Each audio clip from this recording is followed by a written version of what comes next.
ये खबर संस्कारम यूनिवर्सिटी द्वारा प्रस्तुत की गई है।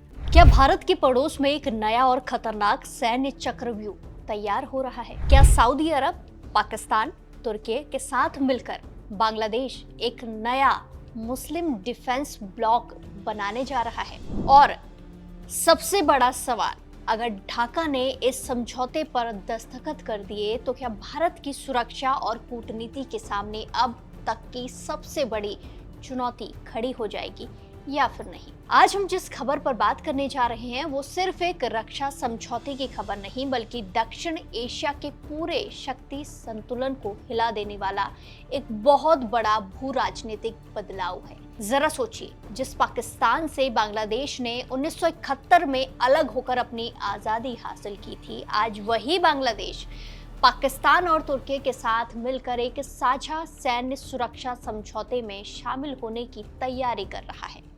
बांग्लादेश सरकार के मंत्रियों ने खुद इस बात के साफ संकेत दिए हैं कि वो इस नए रक्षा समझौते यानी कि गठबंधन में शामिल होने को लेकर पूरी तरह सकारात्मक है। पूरी कहानी की शुरुआत होती है 7 अगस्त को, जब सऊदी अरब के मक्का शहर में 3 देशों सऊदी अरब, पाकिस्तान और तुर्की के बीच एक बहुत बड़ा त्रिपक्षीय रक्षा समझौता हुआ।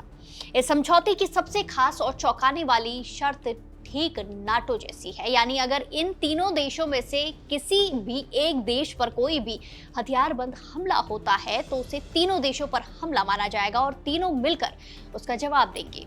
अब इसी समझौते की मेज पर चौथा देश यानी कि बांग्लादेश भी अपनी कुर्सी लगाने की तैयारी करता नजर आ रहा है, जिसके संकेत मिल रहे हैं।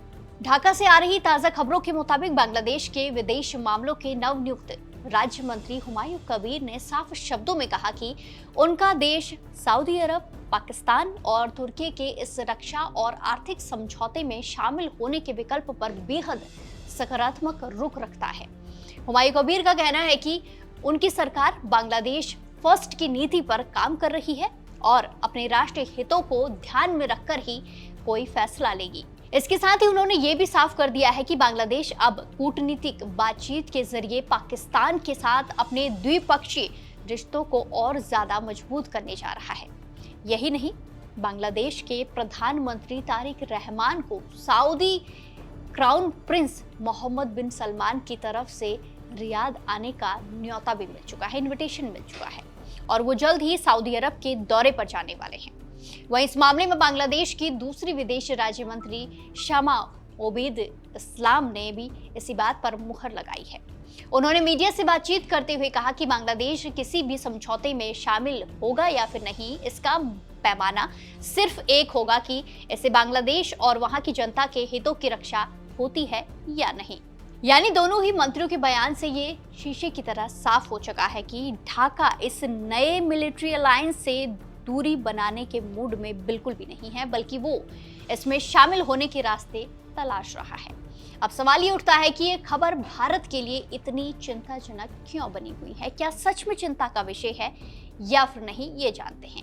अगर बांग्लादेश इस गठबंधन का हिस्सा बन जाता है तो भारत के पूर्वी और पश्चिमी दोनों सिरों पर एक ऐसा सुरक्षा ढांचा खड़ा हो जाएगा जो सीधे तौर पर इस्लामाबाद, अंकारा और रियाद से जुड़ा होगा। तुर्की पहले से ही कई अंतर्राष्ट्रीय मंचों पर इंटरनेशनल लेवल पर भारत विरोधी रुख अपनाता रहा है। पाकिस्तान की नीयत से पूरी दुनिया वाकिफ है और अगर बांग्लादेश भी इस धड़े में खड़ा हो गया, इसमें शामिल हो गया, तो भारत की पूर्वोत्तर राज्यों की सुरक्षा और रणनीतिक स्थिति पर सीधा दबाव बढ़ेगा। वहीं रणनीतिक जानकार जो एक्सपर्ट्स हैं, अब वो ये सवाल उठा रहे हैं कि क्या बांग्लादेश अपने पुराने इतिहास को भुलाकर पाकिस्तान के इतने करीब जा रहा है? क्या ये गठबंधन दक्षिण एशिया में भारत के प्रभाव को कम करने के लिए तैयार किया जा रहा है? ये भी सवाल है। और अगर ये रक्षा ब्लॉक, ये जो समझौता है, पूरी तरह अमल में ला दिया गया तो क्या भारत को अपनी विदेश नीति और सुरक्षा रणनीति में बड़े बदलाव करने पड़ेंगे? ये भी एक सवाल है। कूटनीतिक गलियारों में इस सभी सवालों पर बहुत गर्मागर्म बहस छिड़ी हुई है। बांग्लादेश इस तरह पाकिस्तान और तुर्की के करीब जाना बांग्लादेश का भारत की सुरक्षा के लिहाज से कितना बड़ा खतरा हो सकता है? क्या भारत सरकार को इस पर तुरंत कोई कड़ा कूटनीतिक कदम उठाना चाहिए? आपको क्या लगता है? अपनी राय हमें कमेंट्स में जरूर दें और बाकी देश और दुनिया की तमाम बड़ी अपडेट्स के लिए जुड़े रहिए दैनिक जागरण के साथ। नमस्कार।